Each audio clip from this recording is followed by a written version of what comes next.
আমি, আমার দাদি, আমার মা, এরা সবাই গেছি। যাওয়ার পরে তারপরে ভাইয়ার সাথে দেখা। ভাইয়া বলতেছে যে এক কনস্টেবলটা বলতেছে, প্রথম আমাকে বলছে যে দেখ কিছু টাকা পয়সা দিয়ে আমি আমার ছেলেটাকে একটু কোলে নিতে পারি কিনা। পরে আমি কনস্টেবলের দ্বারা গেলে কনস্টেবল আমাকে তাড়া দিচ্ছে। পরে আমি বললাম, ভাই আমি 1000 টাকা দিচ্ছি, আমার ভাইফোঁটারে একটু, আমার ভাইরে 1 মিনিট এনজে তো পলায় যাওয়ার কোনো সুযোগ নেই ভাই, একটু একটু কোলে নেওয়ার ব্যবস্থা করে দিন। 1 মিনিট ভাই, 1টা মিনিট দিলে আমাদের আর দুঃখ থাকবে না ভাই। তো বলছে ভাই এটা সম্ভব না। তারপরে যখন বলছে সম্ভব না, তখন আমার ভাইয়া কনস্টেবলের পাও জড়ায় ধরেছে। ওই কোর্টের মধ্যে ওই পাও জড়া ধরার সঙ্গে সঙ্গে লোকজন আসে। আমার ভাইয়াও কান্নাকাটি করছে। আমার ভাইয়ের সাথে ওই লোক, কোর্টের লোকজন, কোর্টের নিরীহ লোকজন, তারা তো আমার ভাইয়ের ছেড়ে না, তারাও কান্নাকাটি করছে। আমি আমার পায়ে জড়িয়ে ধরলো কেন পুলিশে? পায়ে জড়িয়ে ধরলো যে হ্যান্ডকাপটা একটু খুলে দিয়ে আমার ভাইপোটাকে একটু কোলে নেবে, তার ছেলে তার সন্তানকে একটু কোলে নেবে, মানে এক মিনিটের জন্য একটু কোলে নেবে। তারপরেও সেই কনস্টেবল বা পুলিশের তাদের মন গলে নাই। তারপরে আপনার যখন জজ সাহেবের কাছে গেল, জজ সাহেব বললো যে জজ সাহেব আপনার সাথে আমার একটু কথা আছে। তো সে বলেন। তো জজ সাহেব বললো যে স্যার আমার সন্তানটা 8 মাস বয়স, আমি 9 মাস বয়স, আমার 9 মাসে আমি সন্তানের 1 মিনিটের জন্য একটু কোলে নিতে পারিনি স্যার। আমার হ্যান্ডকাপটা খুলে দিলে আমি যদি আমার ছেলেটাকে একটু 1 মিনিট কোলে নিতে পারতাম। তখন জজ সাহেব, তখনও কিন্তু তার ওই যে 2টা হ্যান্ডকাপ লাগানো হাতে, জজ সাহেবের সামনেও। তখন জজ সাহেব বলেছে যা বলার আপনি লিখিত দেন। জেলার সাহেব সে বলে 2 মিনিটের বেশি 1 মিনিটও কথা বলা যাবে না। ঘড়ি ধরে বসে রয়েছে যে 2 মিনিট। পরে রিকোয়েস্ট করে আমরা বললাম তাহলে 2 মিনিট না, আপনি 10টা মিনিট দেন। ওর ছেলেটারে কোলে নিতে পারে নাই, আপনি 10টা মিনিট দেন। বলেছে না তাহলে দেখাই যাবে না, তাহলে গাড়ি। এপ্রিল মাসের 4 তারিখে আপনার অ্যারেস্ট হয়েছে। তাকে 6 তারিখে সোনারগাঁয়ে দেখানো হয়েছে। বাগেরহাটে অনেক মব সৃষ্টি করার জন্য অনেক চেষ্টা করছে। কোর্টে মব সৃষ্টি করার জন্য জামাত বিএনপির লোক অনেক জড়ো হয়েছিল। হওয়ার পরে আপনার তারপরে বাগেরহাটে প্রশাসন তাকে সোনারিশ না দেখে জেল গেটে নিয়ে গেছে। নেওয়ার পরে জেল গেটে থাকা অবস্থায় তাকে পরের দিন আবার সোনারিশ দেখাইছে। দেখানোর পরে তাকে নিয়ে যাওয়ার পরে প্রথম দিন তাকে 7 দিনের রিমান্ড চাইছে একটা মামলায়। তারপরে সেখানে 2 দিনের রিমান্ড মঞ্জুর হয়েছে। 2 দিনের রিমান্ড মঞ্জুর হওয়ার পরে তারপরে তাকে রিমান্ডে ডান্ডাবেড়ি পড়ায় একটা ছেলে তাকে রাখছে কোনো বিছানা ছাড়া। তার ডান্ডাবেড়ি পরানোর কারণে তার ওই যে গ্রিপ, মানে আপনার গ্রিপ পায়ে পরে তার ডান্ডাবেড়ি, অল টাইম ডান্ডাবেড়ি, সেলের ভিতরেও তাকে ডান্ডাবেড়ি পরায় রাখছে। সেলের মধ্যেও তাকে ডান্ডাবেড়ি পরায় রাখছে। রাখার পরে তাকে তার যে সুযোগ সুবিধা কোনোটাই, জেল গেটের কোনো সুযোগ সুবিধা আমরা ভোগ করতে পারিনি। আমরা যখনই গেছি জেলার জেল পুলিশের মাধ্যমে আমাদের সাথে বিভিন্ন ধরনের আচরণ, আমাদের মানসিক টর্চারিং অনেক করছে। রাজনৈতিক, আমার ভাইয়ার মামলা হচ্ছে 11টা, এই পর্যন্ত 8টা মামলায় আমার ভাইয়া জামিন আছে। 8টা মামলায় জামিন আছে। 8টা মামলায় জামিন করানোর জন্য আমাদের অনেক অর্থের, আমাদের হাইকোর্টে একটা যে মামলা আপনার এখানে নিম্ন আদালতে জামিন হয়ে যায়, সেই মামলা আমাদের হাইকোর্ট করা লাগছে।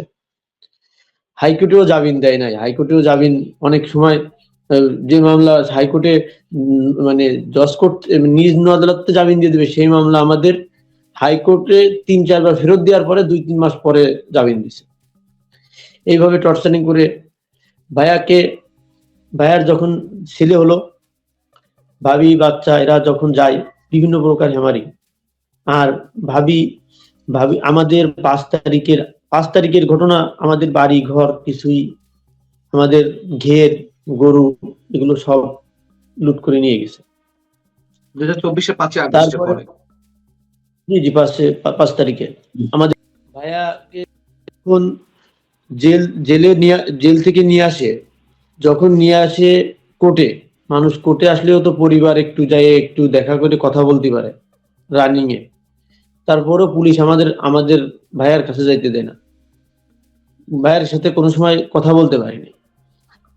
আমার মা কান্নাকাটি করে অসুস্থ হতে হতে আমার আম্মার একটা মেজর অপারেশন করা হয়েছে। সেই অপারেশনের পেপারস দিছি, তারপরেও তারা আমার আমার মা তো মানে বাগেরহাট থাকলে আমার মা দেখা করতে পারত, কিন্তু বাগেরহাটের মামলা থাকার কথা বাগেরহাটে, কিন্তু এই জেলার সাহেব এবং এসপি সাহেব দুজনে যোগ সজোগ করে কাদের প্ররোচনায় আমার ভাইকে আপনার যশোর জেলে ট্রান্সফার করে দিছে।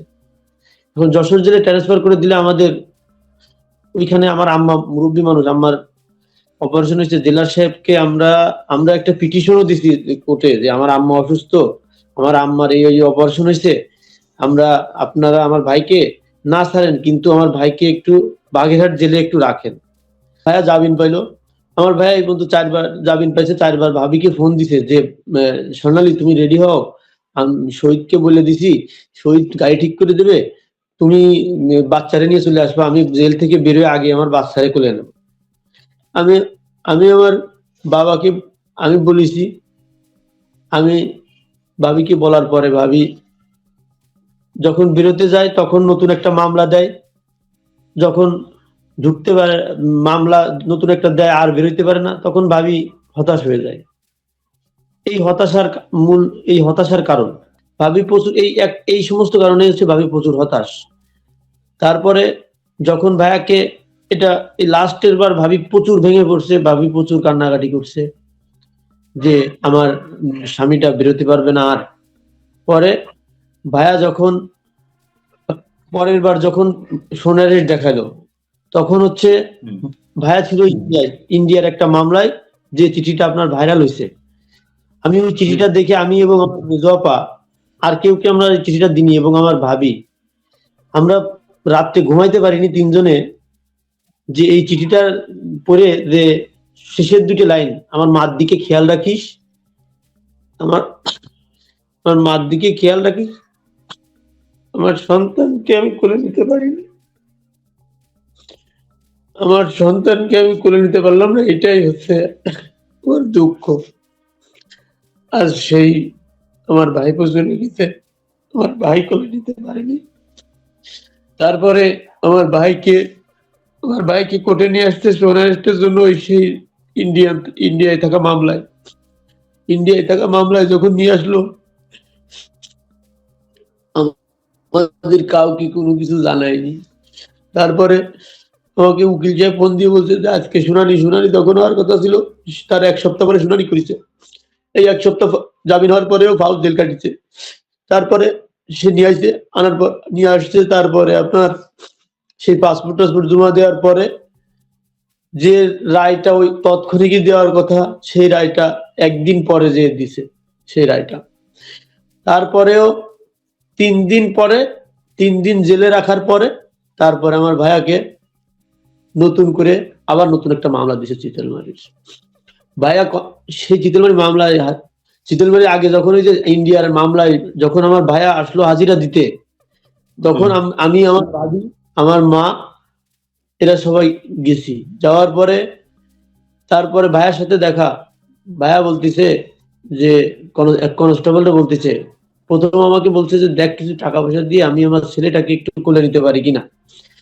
পরে আমি কনস্টেবল দ্বারা গেলে কনস্টেবল আমাকে তারা দিচ্ছে। পরে আমি বললাম ভাই আমি 1000 টাকা দিচ্ছি, আমার ভাইফোঁটারে একটু, আমার ভাইরে 1 মিনিট এনজে তো পলায় যাওয়ার কোনো সুযোগ নেই ভাই, আপনিও সন্তান, আমিও পুলিশ পরিবারের সন্তান, আমার ভাইও পুলিশে চাকরি করে, আপনি সেই ভাইটার দিক তাকে আমার ভাইরে একটু, আমি 1000 টাকা দিচ্ছি, আপনি এই 1000 টাকার বিনিময়ে হলেও আপনি একটা ভাইয়ের একটু দেখা করার ব্যবস্থা করে। সঙ্গে সঙ্গে লোকজন আসে, আমার ভাইয়াও কান্নাকাটি করছে, আমার ভাইয়ের সাথে ওই কোর্টের লোকজন, কোর্টের নিরীহ লোকজন, তারা তো আমার ভাইয়ের ছেড়ে না, তারাও কান্নাকাটি করছে। আমি আমার পায়ে জড়িয়ে ধরলো কেন পুলিশে? পায়ে জড়িয়ে ধরলো যে হ্যান্ডকাপটা একটু খুলে দিয়ে আমার ভাইপোটাকে একটু কোলে নেবে, তার ছেলে তার সন্তানকে একটু কোলে নেবে, মানে এক মিনিটের জন্য একটু কোলে নেবে। তারপরেও সেই কনস্টেবল বা পুলিশের তাদের মন গলে নাই। তারপরে আপনার যখন জজ সাহেবের কাছে গেল, জজ সাহেব বললো যে জজ সাহেব আপনার সাথে আমার একটু কথা আছে। তো সে বলেন। তো জজ সাহেব বললো যে স্যার আমার সন্তানটা 8 মাস বয়স, আমি 9 মাস বয়স, আমার 9 মাসে আমি সন্তানের 1 মিনিটের জন্য একটু কোলে নিতে পারিনি স্যার। আমার হ্যান্ডকাপটা খুলে দিলে আমি যদি আমার ছেলেটাকে একটু 1 মিনিট কোলে নিতে পারতাম। তখন জজ সাহেব, তখনও কিন্তু তার ওই যে 2টা হ্যান্ডকাপ লাগানো হাতে, জজ সাহেবের সামনেও। তখন জজ সাহেব বলেছে, যা বলার আপনি লিখিত দেন। তখন বললো যে, স্যার আমি তো একটু আমি তো এখান থেকে, আমার আম্মা অসুস্থ, আমারে একটু কষ্ট করে আমার সন্তানটা ওই যশোর যাইতে দেরি হয়, আমি একটু 15 দিন পরে একদিন একটু দেখার সুযোগ পাই, আমার সন্তানটার একটু দেখার ব্যবস্থা করে দেন, আমি যেন এই বাগেরহাট জেলে থাকতে পারি। তখন বলছে যে, আপনি দরখাস্তর মাধ্যমে এটা অ্যাপ্লিকেশন দেন। আমরা সেই উকিলের মাধ্যম থেকে সেটা শুনানি করাইছি, কিন্তু কোনো লাভ হয়নি।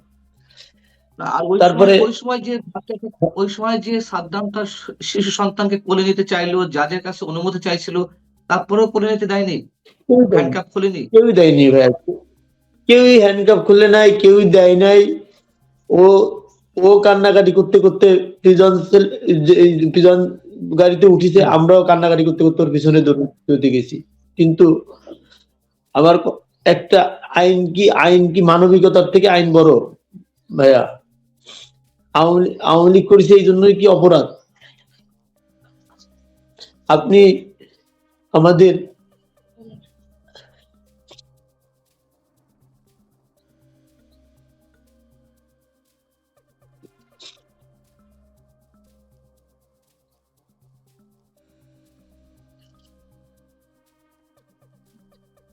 কালকে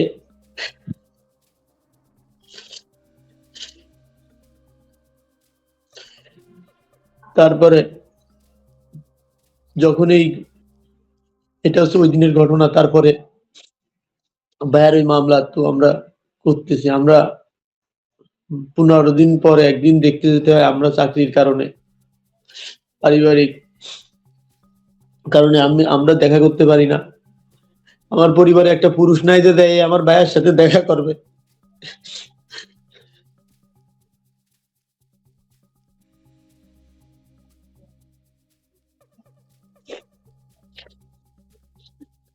তারপরে আমার ভাবি যখন মারা গেল, তার সন্তানের জানাজাটা কিন্তু ভাই পড়তে পারে নাই। তার তো আমরা প্যারেলে মুক্তির জন্য ওই সময় তৎক্ষণিক আমি আমার মামারে দিয়ে ওটা অ্যাপ্লিকেশন করেছি। আমি ঢাকায় থাকি, আমি ঢাকা থেকে রওনা দিচ্ছি। আমি বলেছি তুমি ডিসি অফিসে যাও, পরে বলে ডিসি অফিস বন্ধ। আমরা সেই বন্ধের পরে সেই ডিসি অফিস থেকে আমরা সেই ড্রাফটিং করে নিয়ে যেয়ে আমরা ডিসির বাংলোতে গেছি। আমার মামা গেছে ডিসির বাংলোতে, যাওয়ার পরে ডিসির বাংলোতে যাওয়ার সাথে মামা দেখা করেছে। ডিসি সাহেব ফোন দিল জেলার সাহেব না এসপি সাহেব রে, এসপি সাহেব বললো যে না, এটা প্যারোলে মুক্তি দেওয়া যাবে না, এটা আমাদের আইনে আসে না। তারপরে আমরা অনেক আউটা আগতি বিনতি করেছি, কিন্তু ভাই আমার ভাই তো রাজনীতির বাইরে তো সে একজন পিতা, সে একজন স্বামী, সে তার ছেলের জানাজাটা পড়াটা এইটুকু তার ছিল না। তারপরে তারা বলিতে যদি কিছু করতে হয় তাহলে আপনারা এসপি সাহেব বলিতে, এবং বাগেরহাটের জেলার এবং এসপি এদের কারণে আজ আমার ভাই এবং আমার ভাবি এবং আমার বাচ্চা, আমার ভাইয়ের বাচ্চাটা মারা গেল এদের হয়রানির কারণে। ভাই এরা যা করছে, আল্লাহ, এদেরও তো সন্তান আছে, এদেরও সন্তান আছে। আল্লাহ এদের সন্তানদের তুমি দেখতেছ, আল্লাহ যে যতটুকু হয়রানি করছে তাই দায়ভার তোমার কাছে দিয়ে দিলাম আল্লাহ। আমাদের যে হয়রানি, তারপরে মৃত্যুর পরেও যখন আমরা লাশ নিয়ে, কালকে অনেক সাংবাদিক উপস্থিত ছিল, অনেক কান্নাকাটি, অনেক আবেগের কারণে কথা বলতে পারি না, এই কারণে আমার তো কথা বলার কোনো সুযোগ নেই ভাইয়া। আমার এই ঝামেলার মধ্যে আমার ভাই জেলে থাকা অবস্থায় আমার একটা বোন, তার বোন জামাই মারা গেছে, সেই বোন জামাই জানাজাও কিন্তু যেতে পারে নাই। ওটা আমরা মানে নিয়েছি, এটা তার রক্তের কিছু না। তারপরে তাও আমরা মানি নিছি, কিন্তু জানাজাটা কি পড়তে দেওয়া উচিত ছিল না ভাই? সে তো একজন পিতা, সে তো একজন স্বামী। তারপরে কালকে যখন গেছি, আমাদের 4 জনের বেশি ঢুকতে দেবে না, তারপরে আমরা অনেক রিকোয়েস্ট করে আমরা 5 7 জন ঢুকেছি। ঢোকার পরে জেলার সাহেব সে বলে 2 মিনিটের বেশি 1 মিনিটও কথা বলা যাবে না। ঘড়ি ধরে বসে রয়েছে যে 2 মিনিট। পরে রিকোয়েস্ট করে আমরা বললাম, তাহলে 2 মিনিট না, আপনি 10টা মিনিট দেন। ওর ছেলেটারে কোলে নিতে পারে নাই, আপনি 10টা মিনিট দেন। বলেছে না, তাহলে দেখাই যাবে না, তাহলে গাড়ি নিয়ে আপনার আবার ফিরে যেতে হবে। তারপরে জেলা সাহেব থাইকে আমাদের 2 মিনিট সময় হওয়ার সঙ্গে সঙ্গে আমাদের সাথে জায়েজ ব্যবহার। তারপরে আমরা ওইটা মাইনে নিয়ে আমরা ওইখানে আরো 2-3 মিনিট ওই চিল্লে পাল্লা করতে করতে কথা বলেছি। আমার ভাইটা বললো যে স্যার আর আর আর 2-3 মিনিট থাকি, আর 2 মিনিট থাকি। সে বলে না, আর 1 মিনিটও থাকা যাবে না, এখানে সিসি ক্যামেরা আছে, সরকার সব দেখতেছে। তা সরকার সব দেখতেছে, তা ওইখানে কি 10টা মিনিটের জন্য কি পুরো জেলখানা কি শেষ হয়ে যাইতো ভাই? আমার ভাই জেলখানা থেকে মাটি গোটায় দিতে ভাই তার সন্তানের জন্য। আমার ভাই আসলি বললাম, ভাই তুই ছেলেটারে একটু কোলে নে। কয় আমি ছেলেটারে কি কোলে নেবো, আমি তো বাইরে থাকা অবস্থায় কোলে নিতে পারিনি, আমি তো ওরে কোলে নেবো না। ছেলেটার মাথায় হাত বুলিয়ে দিয়ে খালি বললো, ক্ষমা করে দিস। আমার ভাবির মাথায় হাত বুলিয়ে দিয়ে আমার ভাবির কমলাটা চুমু দিয়ে বলিতে আমারে মাফ করে দিও, আমি ভালো স্বামী ভালো পিতা হতে পারলাম না। হায় রে রাজনীতি, খালি এইটুকু বললো। এটাই ভাই।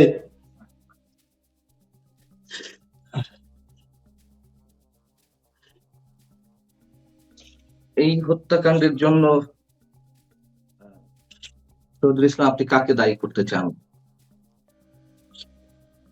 আমি এই হত্যাকাণ্ডের জন্য এই রাষ্ট্রকে দায়ী করতে চাই, এবং আমি বলতে চাই এই দেশে আমাদের জন্মগ্রহণ করা হয়েছে ভুল।